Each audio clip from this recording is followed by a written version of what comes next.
Assalamualaikum warahmatullahi wabarakatuh. Perkenalkan, nama saya Rahmat Irwanto, NIM 200405502006. Kali ini saya akan membawakan presentasi tentang kalimat dan paragraf. Pengertian kalimat. Kalimat adalah kumpulan kata yang setidaknya terdiri atas subjek dan predikat. Kalimat pun dapat terbentuk dari satu klausa maupun beberapa klausa. Menurut Krida Laksana, kalimat adalah satuan bahasa yang secara relatif berdiri sendiri, mempunyai pola intonasi final dan secara aktual maupun potensial terdiri dari klausa.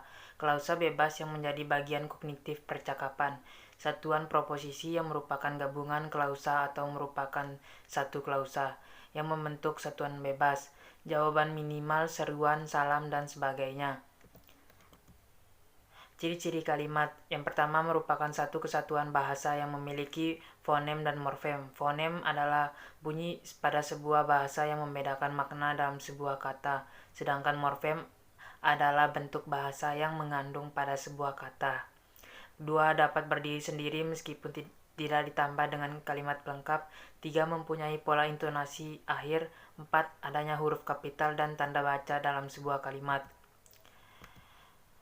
Unsur-unsur kalimat. Yang pertama, subjek. Subjek adalah kata benda dalam sebuah kalimat yang dapat berupa nama orang, hewan, benda, sapaan, dan lain-lain. Dua, predikat. Predikat adalah bagian yang menandai apa yang telah diucapkan ataupun dituliskan oleh pihak pertama. Ketiga, objek. Objek adalah sebuah hal atau perkara yang akan menjadi topik pembicaraan. Keempat, pelengkap. Pelengkap adalah bagian frasa verbal yang membuatnya menjadi predikat lengkap dalam sebuah klausa. 5. Keterangan. Keterangan adalah sebuah bagian kalimat yang memiliki tujuan untuk memperjelas kalimat. Jenis-jenis kalimat. Yang pertama, kalimat tunggal. Kalimat tunggal adalah kalimat yang memiliki satu klausa. Contoh kalimat tunggal adalah ayah sedang tertidur. Semua barang-barang berserakan di kamar tidur ayah.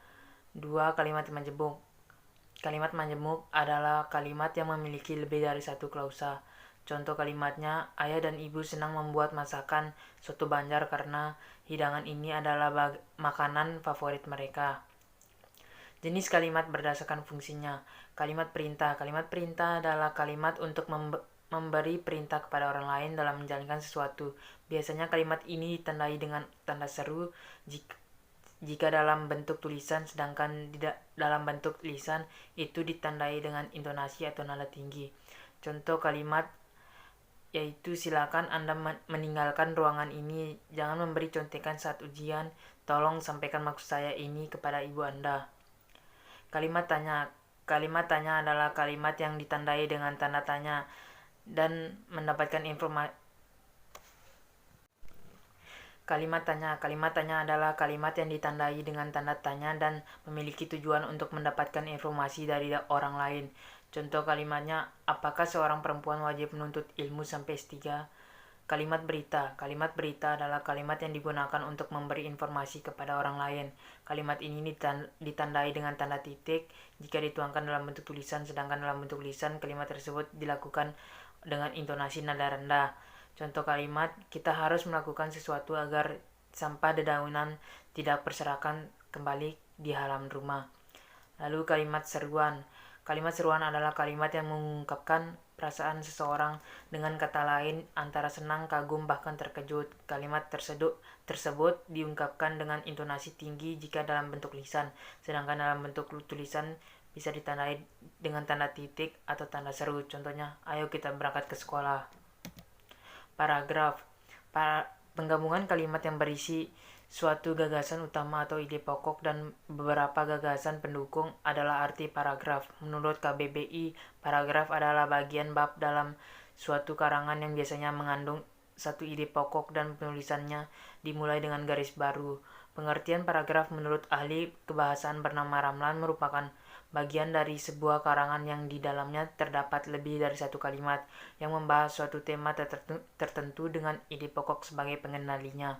Sementara itu, paragraf merupakan suatu kesatuan pikiran yang lebih tinggi dan lebih luas dari kalimat. Alinea juga merupakan himpunan dari kalimat yang saling berhubungan untuk membentuk sebuah gagasan itu menurut Goris Keraf. Fungsi paragraf untuk mengekspresikan gagasan utama yang ingin disampaikan oleh penulis, untuk menjelaskan keseluruhan ide pokok dengan mudah, logis, dan sistematis, untuk menandai pergantian gagasan baru jika karangan tersebut memiliki lebih dari satu gagasan utama, untuk membantu pembaca memahami gagasan utama sebuah karangan, untuk memudahkan pengendalian variabel jika karangan berisi lebih dari satu variabel, untuk membantu penulis menyusun dan mengembangkan ide yang akan dituangkan dalam karangannya yang berhubungan dengan topik yang akan dibahas. Ciri-ciri paragraf. Paragraf ditulis dengan memberikan beberapa ketukan spasi agar baris pertama sedikit masuk ke bagian dalam. Biasanya paragraf diberi 5 ketukan untuk karangan biasa. Berisi satu ide pokok yang akan dijelaskan dalam sebuah karangan. Berisi beberapa kalimat topik yang dapat dijelaskan dan menerangkan ide pokok karangan tersebut secara rinci. Beberapa paragraf berisi opini penulis yang dinyatakan dalam kalimat penjelas. Unsur-unsur paragraf harus berisi kalimat utama paragraf, harus berisi kalimat penjelas untuk menguraikan kalimat utama, harus memiliki koherensi yaitu kesatuan yang dibangun oleh hubungan antar kalimat pembentuk paragraf sehingga paragraf mudah dipahami, harus memiliki kesatuan yaitu perpaduan yang kokoh antara gagasan utama dan kalimat pendukung dalam satu paragraf, harus memiliki konjungsi atau penghubung yang digunakan sebagai penyambung kalimat untuk menambahkan keterangan, menyatakan hubungan sebab akibat, atau menyatakan perbandingan atau pertentangan. Paragraf harus harmonis, semantis, gramatis, dan normatif. Paragraf harus lengkap berisi kalimat penjelas yang memandai dan menunjang kalimat pokok. Jenis-jenis paragraf. Paragraf pembuka berfungsi untuk memancing rasa ingin tahu pembaca untuk mengetahui keseluruhan isi artikel. Paragraf isi membahas tentang ide-ide pokok dalam sebuah artikel.